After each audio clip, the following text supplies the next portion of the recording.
Hi, ako po si Master Hans Kua. Pag-usapan naman natin ang mga feng shui sa mga laruan ng bata. Paano nga ba maiiwasan ang clashing energy? Alam nyo ba, ang kahit mga inosenteng laruan ay may epekto sa energy flow ng isang bata. Sa feng shui, ang mga energy ay nakapalibot sa atin. Dapat yan balanse upang maiwasan natin ang pagiging masyadong tahimik, rebelde man, salbahe sa mga bata. Ang mahalagang tandaan ang mga stuffed toys na to ay may dalas pagtabi sa mga anak natin pag sila po'y matutulog. Ito po ay posibleng magdala ng mga clashing energy. Halimbawa dyan kung ang bata ay pinanganak ng Year of the Tiger, huwag mo siyang bibigyan ng monkey. Kung Year of the Dragon naman yan, kalaban niya po ang doggy. Maaaring magdulot yan ng imbalance sa kanilang energy at kanilang pag-uugali. Pero ano nga ba ang dapat nating ibigay? Kagaya ng mga stuffed toys ng mga piggy. Compatible yan kay tiger, kaya mas mainam nabigyan yan para maging kalmado at well-balanced ang energy niya. Tatandaan ang mga laruan na ito ay hindi lang pampasaya. May epekto rin yan sa ugali at kapalaran ng bata. Piliin nating maigi, mabuti ang kanilang mga stuffed toys para sa masaya at maharmony na buhay. Ano nga ba ang delikado? Ang delikado dito ay mga clashing animals na maaaring magresulta ng emotional imbalance, pagiging bugnutin o kaya mga bad lucky. Kaya naman mahalaga pa rin na napipiliin ang tamang stuffed toys, lalo na kung ito ay katabi ng anak mo sa kanyang pagtulog. Mga clashing pairs na dapat iwasan.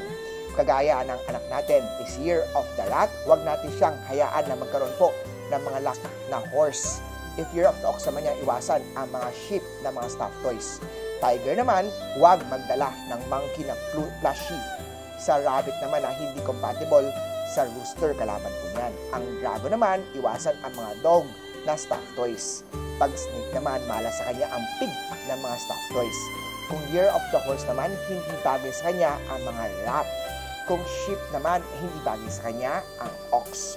Kung monkey naman, hindi bagay sa kanya ang tiger.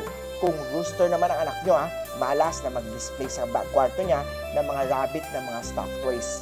Kung ang anak mo naman ay dog, iwasan mag-display ng dragon sa kanyang bedroom. Kung Year of the Pig naman, hindi bagay sa kanya ang mga snake na mga stuffed toys. Pero ano nga ba ang mga dapat nating gawin? Piliin ang compatible na stuffed toys ayon sa kanyang Chinese zodiac. Mag-ingat sa pagtanggap ng mga regalo, ng mga stuffed toys, ng mga gift.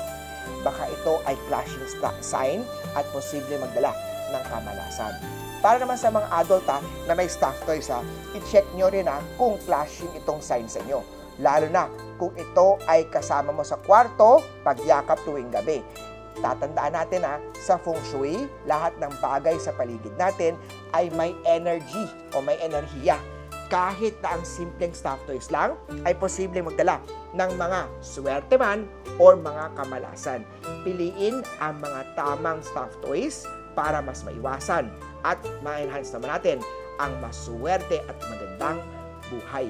Imbitahan ng personal si Master Hans Kua na mag-feng shui ng kwarto, ng bahay, ng opisina po. I-message na po 0922-829-0382 o kaya sa aking facebook.com/HansKua. Yung may blue check, like, share, at comment. Kita-kita tayo sa next feng shui video with Master Hans Kua.